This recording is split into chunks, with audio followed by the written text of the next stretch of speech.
Assalamualaikum warahmatullahi wabarakatuh. Kami dari kelompok 7 akan mempresentasikan makalah kami yang berjudul Integral. Saya akan memperkenalkan nama-nama anggota saya. Perkenalkan, nama saya Dinda Yuka Sudrajat. Nama saya Salwa Padlasari. Nama saya Alia Zahira. Nama saya Emparuk Al-Haris. Nama saya Faiz Nabil Al-Arq. Pertama-tama, teman saya akan membacakan tentang latar belakang integral. Saya persilakan kepada Sela Padilasari. Baiklah, di sini saya akan menjelaskan pendahuluan bab 1, latar belakang integral. Kalkulus dalam bahasa Latin yaitu calculus yang artinya batu kecil untuk menghitung. Adalah cabang ilmu matematika yang mencakup limit, turunan, integral, dan tak terhingga. Kalkulus adalah ilmu yang mengenai tentang perubahan, sebagaimana geometri adalah ilmu yang mengenai bentuk, dan aljabar adalah ilmu yang mengenai tentang pengerjaan untuk memecahkan persamaan serta aplikasinya. Kalkulus memiliki aplikasi yang sangat luas di dalam bidang sains, ekonomi, teknik, serta dapat memecahkan berbagai masalah yang tidak dapat dipecahkan oleh aljabar elementer. Kalkulus memiliki dua cabang utama, yaitu kalkulus diferensial dan kalkulus integral yang saling berhubungan melalui teorema dasar kalkulus. Pelajaran kalkulus adalah pintu gerbang menuju pelajaran matematika yang lebih tinggi yang khusus mempelajari tentang fungsi dan limit yang secara umum dinamakan analisis matematika. Karena kalkulus ini mempunyai dua cabang utama, tapi di sini saya akan membahas tentang kalkulus integral. Selanjutnya, pembahasan tentang sejarah integral yang akan dibacakan oleh teman saya yaitu Alia Zahira. 2. Pembahasan tentang sejarah integral. Sebelum membahas tentang integral, maka kita harus mengenal sejarah perkembangannya terlebih dahulu. Mengenai sejarah integral, tak akan pernah kita lepas dari kalkulus, maka perlu kita membahas tentang sejarah perkembangan kalkulus. Sejarah perkembangan kalkulus bisa ditilik pada beberapa periode zaman, yaitu zaman kuno, zaman pertengahan, dan zaman modern. Pada periode zaman kuno, beberapa pemikiran tentang kalkulus integral telah muncul, tetapi tidak dikembangkan dengan baik dan sistematis. Perhitungan volume dan luas yang merupakan fungsi utama dari kalkulus integral bisa ditelusuri kembali pada papirus Moskwa, Mesir, C1800 Masehi, di mana orang Mesir menghitung volume piramida terpancung. Archimedes mengembangkan pemikiran ini lebih jauh dan menciptakan heuristik yang menyerupai kalkulus integral. Pada zaman pertengahan, matematika India Aryabhata menggunakan konsep kecil tak terhingga pada tahun 499 dan mengekspresikan masalah astronomi dalam bentuk persamaan diferensial dasar. Persamaan ini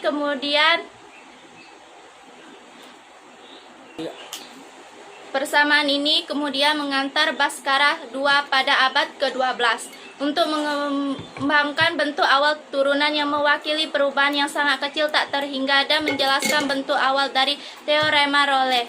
Sekitar tahun 1000 memastikan Ira Ibn Al-Haytham Al-Hazan menjadi orang pertama yang menurunkan rumus perhitungan hasil jumlah pangkat 4 dan dengan menggunakan induksi matematika, dia mengembangkan suatu metode untuk menurunkan rumus umum dari hasil pangkat. Integral yang sangat penting terhadap perkembangan kalkulus integral. Pada abad ke-12, seseorang Persia Saraf al-Din al-Tusi menemukan turunan dari fungsi kubik, sebuah hasil yang penting dalam kalkulus diferensial. Pada abad ke-14, Mahdafa bersama dengan matematikawan astronom dari mazhab astronomi dan matematika Kerala menjelaskan kasus-kasus dari Deret Taylor yang dituliskan dalam teks Yuktip Hasa.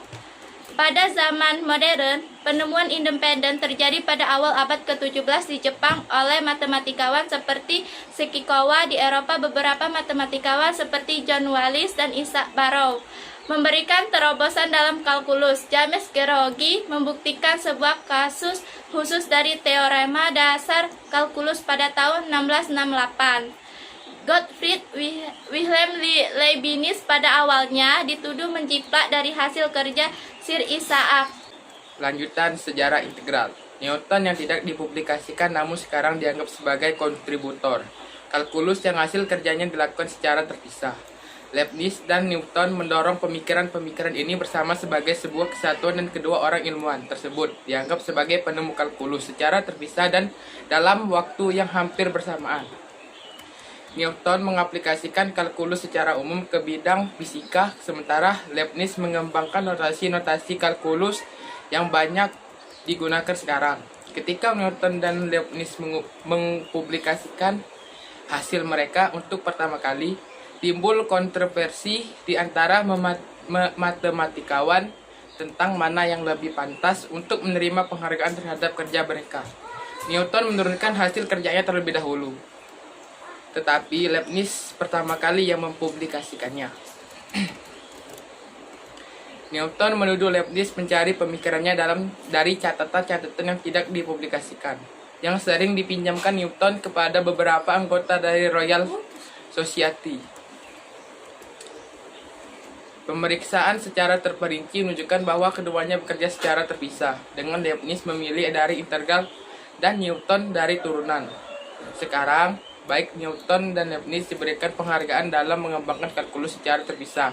Adalah Leibniz yang memberikan nama kepada ilmu cabang matematika ini sebagai kalkulus, sedangkan Newton menamakan dengan The Science of Fluxions. Walau beberapa konsep kalkulus telah dikembangkan terlebih dahulu di Mesir, Yunani, Tiongkok, India, Irak, Persia, dan Jepang, penggunaan kalkulus modern dimulai di Eropa pada abad ke-17 waktu Isaac Newton dan Gottfried Wilhelm Leibniz mengembangkan prinsip dasar kalkulus. Hasil kerja mereka kemudian memberikan pengaruh yang kuat terhadap perkembangan fisika. Aplikasi kalkulus diferensial meliputi perhitungan kecepatan dan percepatan, kemiringan suatu kurva, dan optimalisasi. Aplikasi dari kalkulus integral meliputi perhitungan luas, volume, panjang, busur, pusat massa, kerja, dan tekanan.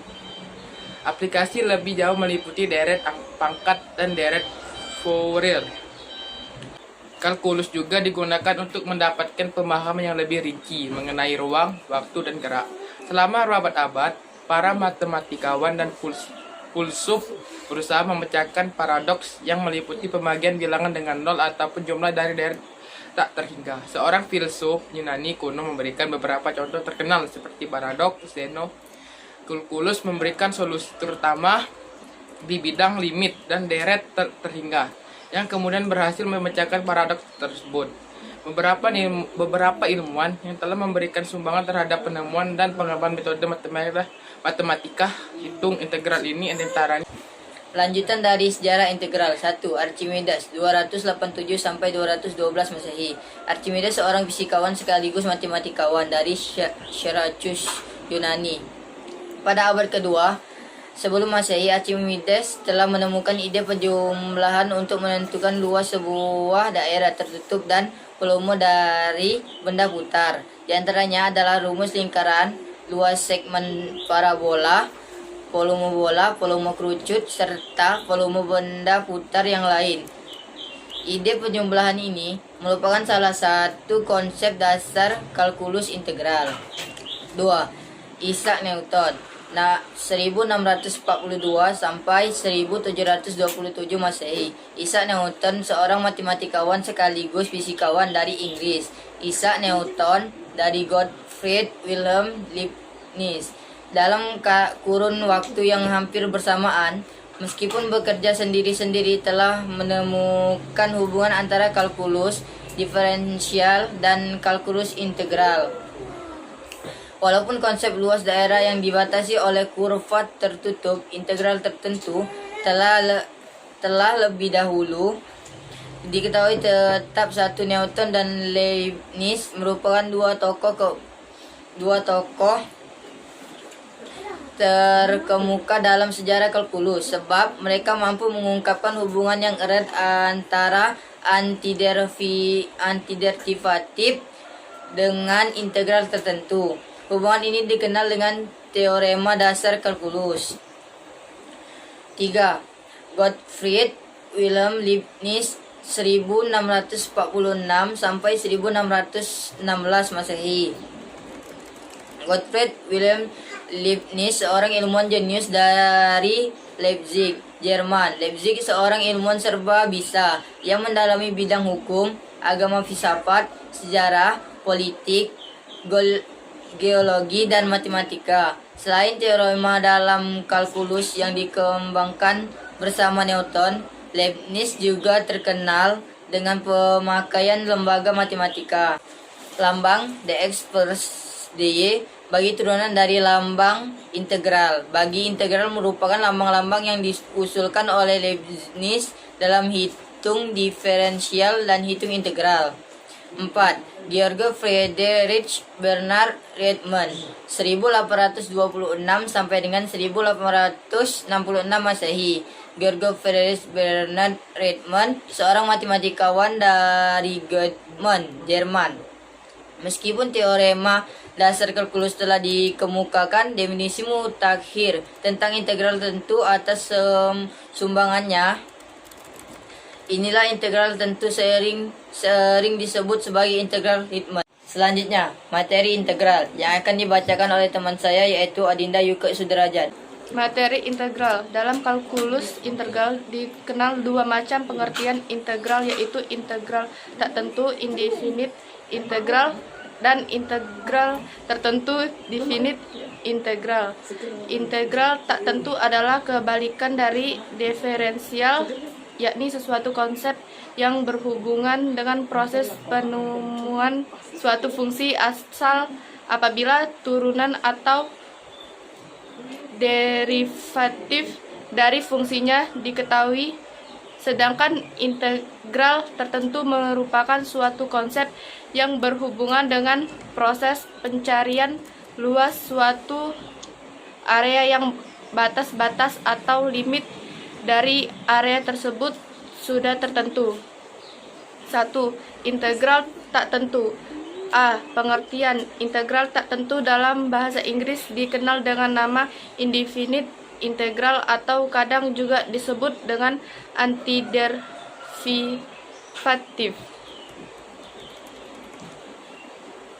yang merupakan suatu bentuk operasi pengintegralan suatu fungsi yang menghasilkan suatu fungsi baru. Fungsi ini belum memiliki nilai pasti, berupa variabel, sehingga cara pengintegralan yang menghasilkan fungsi tak tentu ini disebut integral tak tentu. Mengintegralkan suatu fungsi turunan f(x) berarti adalah mencari integral atau turunan antinya, yaitu f(x). Integral f(x) sama dengan f(x). Bentuk umum integral dari f(x) adalah integral f(x) sama dengan f(x plus k, di mana k adalah sembarang konstantan yang nilainya tidak tertentu. Dalam rumus di atas, tanda integral adalah tanda integral f(x). dx adalah diferensial dari f(x). f(x) sendirian disebut integran dx. Sendirian disebut diferensial. f(x) adalah integral partikular x. K adalah konstanta pengintegralan, dan f(x) plus k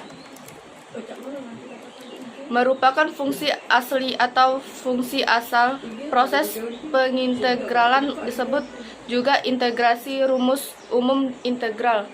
B. Rumus umum integral. C. Kaidah-kaidah integrasi tertentu. 1. Kaidah formula berpangkat. 2. Kaidah formula logaritmis. 3. Kaidah perkalian. 4. Kaidah perjumlahan. Integral tentu. Integral tentu digunakan untuk mengintegralkan suatu fungsi f(x) tertentu yang memiliki batas atas dan batas bawah. Integral tentu mempunyai rumus umum. Selanjutnya, penerapan konsep integral di bidang sosial, ekonomi, pertanian yang akan dilakukan oleh teman saya. Penerapan integral dalam bidang sosial, ekonomi, dan pertanian. Yang pertama, A. Mencari fungsi biaya. Biaya total C sama dengan F dalam kurung Q. Biaya marginalnya MC sama dengan C aksen sama dengan DC per DQ sama dengan F aksen sama dengan Q. C sama dengan integral MC DQ sama dengan integral F dalam kurung Q sama dengan DQ. B. Mencari fungsi penerimaan. Penerimaan total N FQ. Penerimaan marginal MR sama dengan R aksen sama dengan DR per DQ sama dengan FQ. Penerimaan total tak lain adalah integral dari penerimaan marginal R sama dengan integral MR DQ sama dengan integral FQ DQ. C. Mencari fungsi utilitas. Utilitas total sama dengan U sama dengan FU. Utilitas marginal sama dengan NU sama dengan U aksen sama dengan DR per DQ sama dengan FQ. Utilitas total itu tak lain adalah utilitas marginal adalah U sama dengan integral MU DQ sama dengan integral FQ DQ. D. Mencari fungsi produksi. Produk total sama dengan P sama dengan X, di mana P sama dengan keluaran, sedangkan X sama dengan masukan produk marginal. MP sama dengan P aksen sama dengan DP per DX sama dengan FX. Produk total tak lain adalah integral dari produk marginal. P sama dengan integral MP dx sama dengan integral fx dx.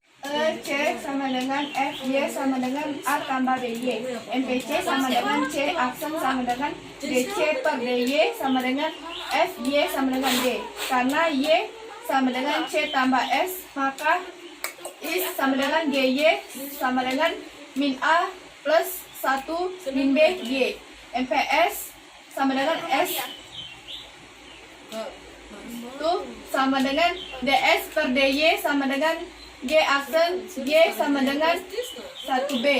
Berdasarkan kaidah integrasi konsumsi dan tabungan masing-masing adalah integral dari marginal propensity to konsumen dan marginal to save. C sama dengan integral MPC DY sama dengan FY plus K sama dengan A. S sama dengan integral MPS DY sama dengan G per Y tambah K sama dengan min A. Selanjutnya contoh soal integral tentu dan tak tentu. Integral tak tertentu. A. Integral 3x kuadrat dx sama dengan 3 per 2 ditambah 1x ditambah 21 ditambah c sama dengan 3 per 3x kubik ditambah dengan c. Jadi integral 3x pangkat 2 dx sama dengan x kubik ditambah c. Tentu. 1. Integral 2 dan 1 6e kuadrat dx sama dengan 2e kubik 2 1 sama dengan 2 dikali 2 kubik dikurang 2 kali 1 kubik. 16 kurang 2 integral 2 dan 1 6e kuadrat dx sama dengan 14. Sekian dari kelompok kami. Maaf bila ada salah dan kata.